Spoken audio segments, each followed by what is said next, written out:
भारतीय क्यों नाराज हैं और किन उम्मीदवारों की मुखालफत करने के लिए यहाँ? भारतीय जनता पार्टी उत्तर भारतीयों के दम पे खड़ी है कि उत्तर प्रदेश ही उसको खड़ा करके रखा है। आज यहाँ लोकल की बात करें, हम लोग सिर्फ और सिर्फ लोकल की बात करें, यहाँ उत्तर भारतीयों को मैंने पहले ही बोला, रुमाल भी नहीं, उनको मोजा समझते, मोजा यूज एंड थ्रो। और उसमें कुछ हमारे उत्तर भारतीय ऐसे गद्दार हैं जो आगे आपको ढकेल देते हैं और पीछे ना अपना काम बना, उनका अपना काम बनता, भाड़ में जाए जनता। हाँ, वो हिसाब के एक संजय पांडे जी जिन्होंने ऐसा ऑर्गेनाइज किया था, और वो उनकी बसें आ रही है, 400 बस चली है बॉम्बे से और कुछ नागपुर से, वो कहीं रुक गई है, फिर एक प्रेस कॉन्फ्रेंस वो लेने वाले हैं।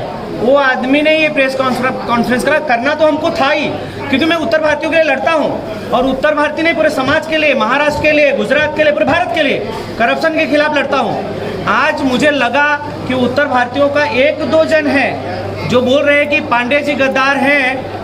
मुझे किसी मीडिया भाई, आप सब लोग हो, इसी में से किसी ने कहा है, मेरे कानों तक आया है। अरे मैं बोलता हूँ मैं नहीं गद्दार, अगर आपने बोला तो गद्दार आप हो, आप आवाज़ तो उठाओ। अगर हक नहीं मांग सकते तो आपको क्या यहाँ ज़रूरत है, आप रहो ही मत ना।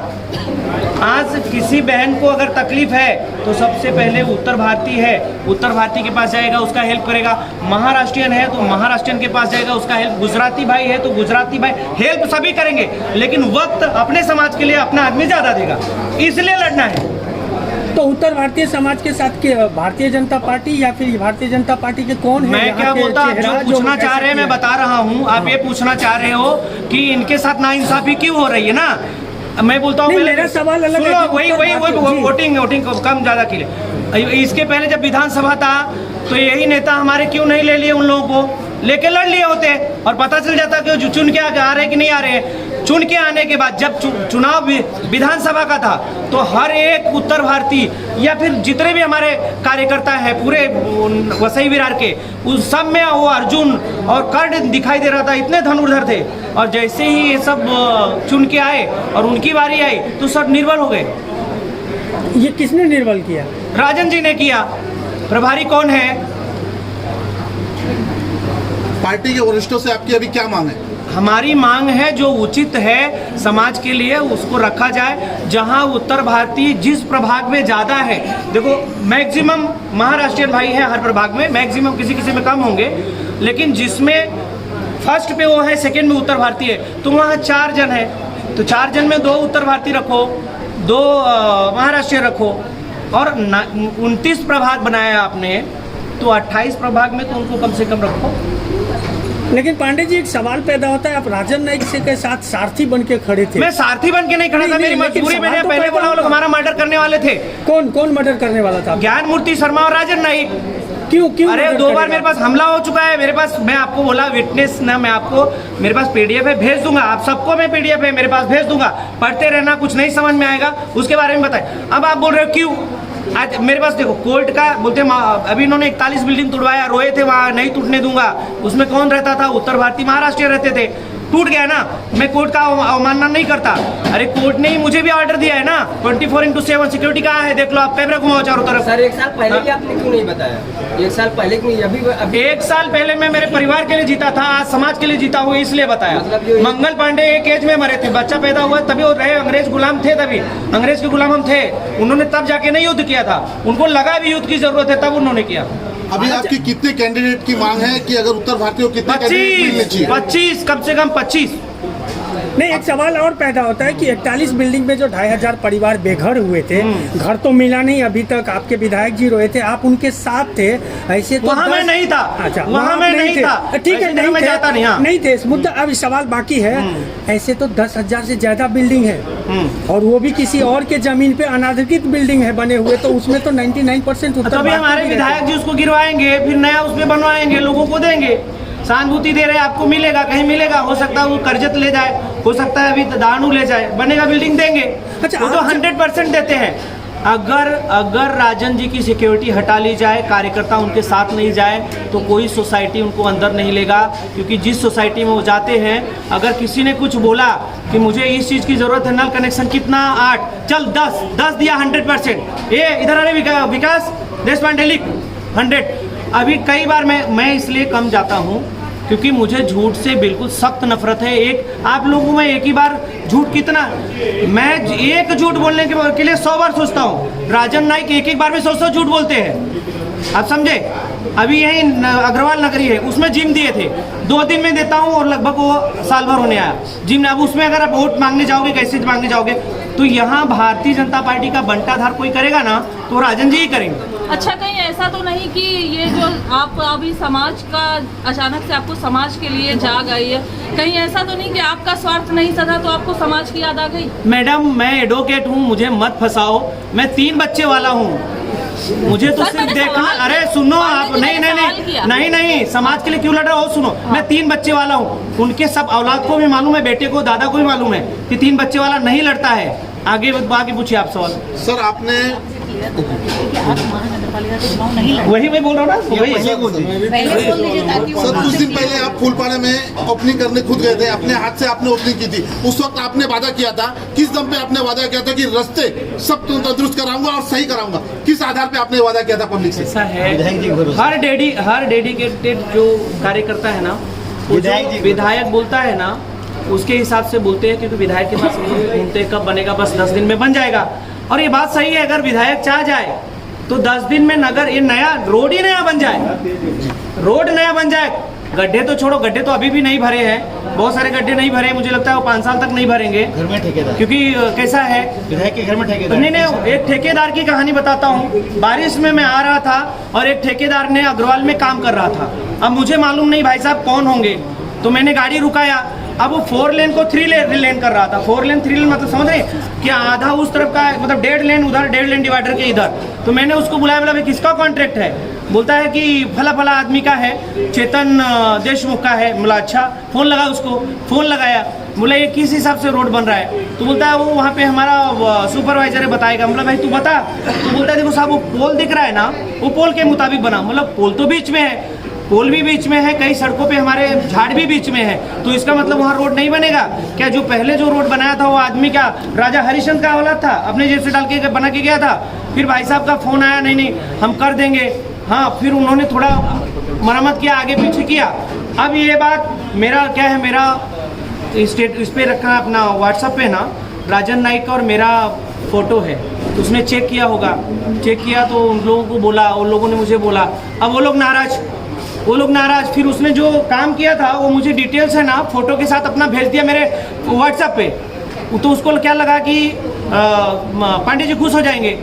मुझे कहाँ नाराज होना था, तो खुशी था। लेकिन बाद में उसने क्या किया, प्रतीक राजन जी के पुत्र जो सब कुछ व्यवसाय देखते हैं, उन्होंने क्या किया, अरे पांडे जी को तूने भेज दिया है, बहुत बड़ा गलती किया है, डिलीट मार। और उसको मालूम नहीं मैंने सेव करके रखा है। फिर उसने डिलीट मार दिया, मैंने उसको ही भेज दिया कि ये ले भाई जो तू काम किया है मैं तुझे भेज रहा हूँ। तो ये कंडीशन है जब आपके घर के लोग, मैं आज बोल रहा हूँ कि कम से कम 50 करोड़ का महीने का ना अभी भ्रष्टाचार हो रहा है, इनकमिंग हो रहा है, बिल्डरों से हो रहा है। और जो जितने कॉन्ट्रैक्टर हैं, ये जब अध्यक्ष थे तब से लेके अब तक ये भ्रष्टाचार खुद करते हैं। अगर कोई बोलता है तो उसको दरकिनार कर देते हैं। तो इसलिए मैं बोलता हूँ मेरी मर्डर हो सकता है। और ये लोग एक सवाल अंतिम, समुचित हिस्सेदारी नहीं मिली वाला सवाल है कि आपने कहा विधायक जी झूठे हैं, आपको कब पता चला कि विधायक जी झूठे हैं? 2014 से मालूम मुझे। तो अभी तक साथ में? अरे मैडम मैं बोल रहा हूँ, अगर आपके गले पे तलवार लटका दूं तो आप सही बोलोगी। मैं बोल रहा हूँ डर रहा था क्योंकि बीबी बच्चे, अरे भाई वही बोल रहा हूँ ना, बीबी बच्चे के साथ मैं था, परिवार के लिए डरता था। जब समाज की बात, पहली बार समाज के लिए मैंने, क्योंकि समाज के कोई यहाँ विधायक कोई हमारा यूपी वाला नहीं खड़ा हो रहा था। ये अचानक डर कैसे खत्म हो गया और समाज का डर इसलिए खड़ा हो गया कि बोलते हैं ना, ये हमारे वकील भाइयों ने क्या बोला कि एक को मजबूत होने से मजबूत नहीं है, हम पूरे परिवार से, हम अगर सोसाइटी को मजबूत करेंगे तो हम, अब मेरे साथ सोसाइटी खड़ी है, जितने एडवोकेट है हमारे साथ खड़े हैं। 2014 से लेके अब तक आपको कोई हिम्मत नहीं मिल रही थी आवाज उठाने के लिए? मैडम नहीं मिली तभी तो आज मिले। आप एक बात बताओ, मैं आपको क्या उदाहरण दूं? संजय पांडे इससे उदाहरण दूं, संजय पांडे, इसने सुनिए, ये बात सुनिए, ये ना संजय पांडे ने, क्योंकि राजन नाइक ने ही बोला होगा कि तुम, क्योंकि मेरा वीडियो बहुत आ रहा है, राजन नाइक ने बोला होगा संजय एक काम कर, तू प्रदीप पांडे को बोल प्रेस कॉन्फ्रेंस करने के लिए या कोई प्रोग्राम करने के लिए। उसने मुझे, वही भाई साहब ने मुझे फोन किया, मुझे उसके ऊपर ट्रस्ट नहीं है क्योंकि वो कुछ काम इलीगल काम हो रहा था, मुझे फोन कर, एक से ना इलीगल काम हो रहा था। सुनो, ये उस इलीगल के लिए मैंने नोटिस महानगर पालिका में दिया एएमसी को। साले यहाँ एएमसी भी बहुत भ्रष्टाचारी है, बहुत पैसा खाते हैं, उनके ऊपर तो पहले कार्रवाई होनी चाहिए, पता नहीं क्यों नहीं हो रही है। तो उसने क्या किया, उसने बोला कि भाई तुम प्रदीप पांडे ने नोटिस ऐसा ऐसा लेटर दिया है, उनसे मिल लो। वो मेरे पास आया, बोलता है कि कितना मिठाई लोगे। मेरे पास डायरेक्ट नहीं आया, संजय पांडे के पास आया। संजय ने बुलाया तो मैं वहाँ गया, तो बोलता भैया वो मिठाई लेके आया 10 किलो। मैं बोला खा लो, मुझे मिठाई पसंद नहीं है। बोले शुगर है, बोला शुगर भी नहीं है लेकिन नहीं खाता हूँ। फिर वो भाई ने भेज दिया राजन जी के पास, उस समय गाँव में था मैं। और वो सुन लो, ये पूरा सुन लो, जरूरी है बहुत, ये भ्रष्टाचार की बात। और उसको लोगों ने ले लिया मिठाई, और उन्होंने फिर क्या किया, उसको रास्ता बता दिया कि तू एक काम कर, जितना बन सकता है बना ले, और उसके बाद तुझे है ना स्टे ले ले, कोर्ट से स्टे ले ले। और जो वकील हमारे पैनल के महानगर वाले, वो तो हमारे ही है, वो अपीयर ही नहीं होंगे। एक पार्टी तुझे मिल जाएगा आज नहीं तो कल, जा मजा कर। तो इसलिए ये सब चीज़ें ना जो धीरे धीरे आपको पता चलती है, आपको लोग एक झटके में इग्नोर नहीं करते। आप कुत्ता पालती हो तो कुत्ता एक झटके पागल होता है क्या? 2 साल बाद पागल होता है। अच्छा सर, एक अंतिम सवाल आपसे। कि आपने कुछ बात कही थी, नारियल लेके कुछ खांचा बनता है, उसके लिए क्या है? नारियल खांचा मतलब आप जो आप बोल रहे थे कि नारियल का जो टूटते हैं उनका हिस्सा बन जाता है कमीशन। अरे भाई आप प्रश्न अच्छे से पूछो। मैं ये पूछ रहा हूँ, पांडे जी एक अंतिम सवाल मैं पूछ रहा हूँ आपसे। अगर उत्तर भारतीय समाज को आपके हिसाब से समुचित हिस्सेदारी नहीं मिलेगी तो क्या रुख रहेगा आपका? क्या रुक रहेगा? साइलेंट मोड में हम लोग चले जाएंगे और बता देंगे क्या हो रहा है। पांडे जी एक सवाल मेरा, कल तक जो राजन नाईक जब वो विधायक नहीं बने थे तो आपकी जो सिक्योरिटी सुरक्षा आपको मिली है, तो आपकी सिक्योरिटी सुरक्षा में वो चलते थे। अचानक आप दोनों के बीच में ऐसा क्या हो गया कि आप एकदम बगावत पे उतर गए? ऐसा है, पहले हमारे पास 1 सिक्योरिटी थी, उनके पास 10 सिक्योरिटी हो गई है, तो 10 वाले में थोड़ा सा ऐड तो रहेगा ना। सर मेरा आखिरी सवाल, अगर इस वक्त उत्तर भारतीय को टिकट नहीं मिलता तो क्या आप भाजपा के विरोध में कैंडिडेट खड़ा करेंगे? अरे भाई आप एक ही बात क्यों मुझे भाजपा का विरोध, भाजपा का विरोध? हम बोल रहे हैं भाजपा ही केंद्र में बैठा है, उत्तर भारतीय बैठाए हैं। अगर हमारे लोगों को, अभी एक बात बताइए, जो आदमी महानगर पालिका से इलीगल ढंग से पैसा कमा रहा था, जो आदमी उनके साथ रह के लोगों से, होटल वाले से, बिल्डर से, कॉन्ट्रैक्टर से, ठेले वाले से पैसा लूट रहा है, वो आदमी समाज का सेवा करेगा या लूट करेगा? आप बताइए।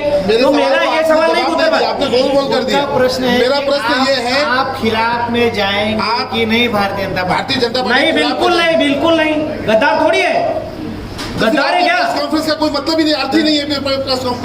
क्यों गद्दार रहेंगे तो ही पे प्रेस कॉन्फ्रेंस होगा? कम से कम आप न्याय क्या दिलाएंगे? अरे न्याय, ये न्याय नहीं है। आज न्याय नहीं होता तो आप उतने दूर से आते।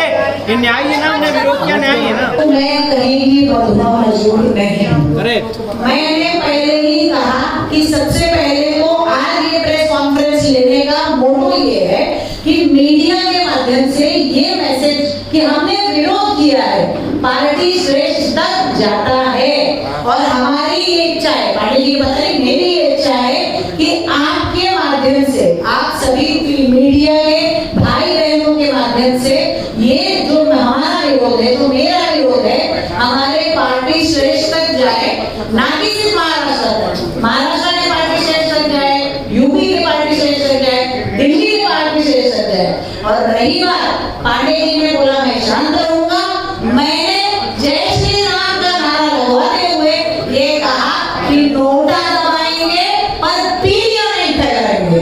जैसे कि अब आपने कहा पीलियां नहीं फैलाएंगे, पांडे जी ने कहा कि हम विरोध नहीं करेंगे, मतलब जो भी अगर हमारे हित में नहीं आता, आपका जो सीटों की मांग है वो अगर पूरी नहीं होती तो आप पीलियां नहीं दबाएंगे, नोटा दबाएंगे। पर यही कई उत्तर भारतीय है जो बहुजन विकास आघाड़ी में प्रवेश कर चुके हैं भारतीय जनता पार्टी से नाराज होकर, तो उस पर आप क्या कहेंगे? मैंने पहले ही कहा कि जो हमारी बहन भारतीय जनता पार्टी छोड़ के बहुजन में गई है, तो मैंने यही कहा कि भाषण में ही कहा कि आप लोगों के माध्यम से हमारे पार्टी श्रेष्ठ ने ये चीज करना चाहिए कि उनको रिक्वेस्ट करके उनको वापस बुलाना चाहिए, क्योंकि वो हमसे हमारी जो कमेटी है, वैसे विरार की जो बीजेपी की कमेटी है, उससे नाराज होके गई है। और वो हमारे भारतीय जनता पार्टी में काफी पुरानी थी, तो मुझे मेरे से भी जुड़ी थी, तो मुझे ऐसा लगता है कि इस तरह से कोई भी नाराजगी अंदरूनी नहीं होनी चाहिए। और सबसे बड़ी बात, वो पार्टी किसी में भी गई हो, वो हमारी उत्तर भारतीय बहन है, तो उसे वापस लाना चाहिए। आपकी नाराजगी भी समझ में आ रही है, उनकी नाराजगी भी समझ में आ रही है, पर आप दोनों के डिसीजन समझ में नहीं आ रहे, क्योंकि आपके जवाब अलग है, उनके जवाब वो स्वतंत्र है, उनके डिसीजन को लेके उत्तर भारतीयों के लिए उत्तर भारतीय का साथ यही है कि जो तक कहा, मैंने कहा आप जितनी भी सीट दीजिए उत्तर भारतीयों की, खाली आप ये मत करिए, क्योंकि हम भारतीय जनता पार्टी के विरोध, मतलब यहाँ की जो भारतीय जनता पार्टी है वैसे विराट के, उनके डिसीजन से खुश नहीं है। तो मैंने सिर्फ यही कहा कि कल के हुए आए आदमी से या आज के हुए आदमी को आप टिकट ना दे, बल्कि आप उसे टिकट दे जो एटलीस्ट पार्टी में 5 साल चुना हो, 10 साल चुना हो, 20 साल चुना हो, आप उसे टिकट दे, हमारा उत्तर भारतीय समाज उसका साथ देगा। दीदी एक बात है कि उत्तर भारतीय समाज के लिए इस स्थिति का निर्माण हो रहा है, इसके लिए जिम्मेदार किसको मानते हैं? मैं इसके लिए जिम्मेदार सबसे पहले तो हमारे समाज को ठहराऊंगी। क्यों हमने हमारे समाज को इस तरह से रखा है कि कोई भी आए दिन आके हमको मार के चला जाता है, हमारे पास कोई ऐसा सक्षम नेतृत्व नहीं है कि हमारे लोग मार खा रहे हैं, हमारे लोग लाफा खा रहे हैं, कि व्यवसाय तोड़ दिया जा रहा है, उनका सब कुछ किया जा रहा है, तो हमारे पास नेतृत्व नहीं है, उत्तर भारतीयों का नेतृत्व बराबर नहीं हो रहा है। तो एक सही नेतृत्व होना चाहिए। अगर वो चीज हुआ तो हम उत्तर भारतीय लोग सक्षम तरीके से खड़े होंगे। आज आप किसी भी पार्टी में देख लीजिए, अभी तो ठीक है आप बहुजन का बात कर रहे थे, अभी उनकी हालत पकड़ी है, इसलिए उनको पता है कि मुझे तालुके के माई बाप उत्तर भारतीय है, वो डिसाइड कर रहे हैं कौन जीत क्या है, इसलिए वो उत्तर भारतीय को ये दे रहे हैं। वरना आप देखिए कि 2014 के चुनाव में एक वीडियो चला था जिसमें वीरेंद्र ठाकुर बोल रहा है तू भैया है ना पीछे खड़ा है, तो वो चीज को भूलिए मत। हर पार्टी में ये ऐसी प्रॉब्लम इसीलिए है क्योंकि हमारा नेतृत्व सही नहीं है। अगर नेतृत्व सही होगा तो हमारी हालत सक्षम रहेगी, और हमने सारे उत्तर भारतीयों ने एक साथ मिलकर डिसीजन को एक्सेप्ट करना चाहिए। मतलब